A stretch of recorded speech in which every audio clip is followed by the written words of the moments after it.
podporu ľudí tým, čo sme urobili za 4 roky, teda odpočtom svojej práce. Prevzali sme mesto v kritickom stave a podarilo sa nám ho finančne ozdraviť.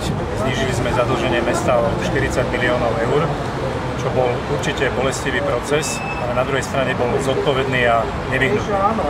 Musím povedať, že roky sa rozprávalo o podpore verejnej dopravy a my sa snažíme to reálne robiť. Podarilo sa nám získať európske fondy práve na podporu verejnej dopravy vo výške viac ako 300 miliónov eur.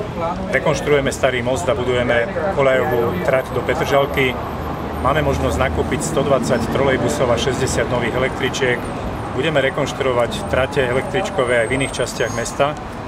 Urobili sme celkom novú zastávku na Radlinského ulici. Zrekonštruovali a obnovili sme 27 cyklotrás. To sú výsledky v podpore verejnej a neautomobilovej dopravy.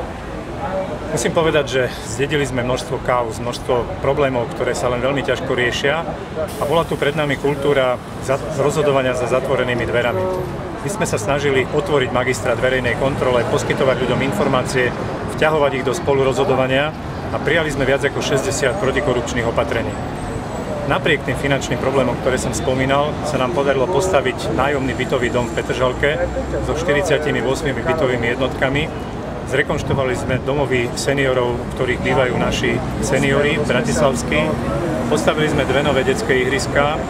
Zrealizovali sme aj ďalšie projekty. Spomeniem otvorenie starej tržnice, otvorenie mestských hradieb, ktoré boli 13 rokov zatvorené a množstvo ďalších aktivít, ktoré sa podarilo v Bratislave urobiť preto, že sa nám podarilo získať na spoluprácu aktivistov a dobrovoľníkov, ktorí chcú, aby naše mesto vyzeralo lepšie.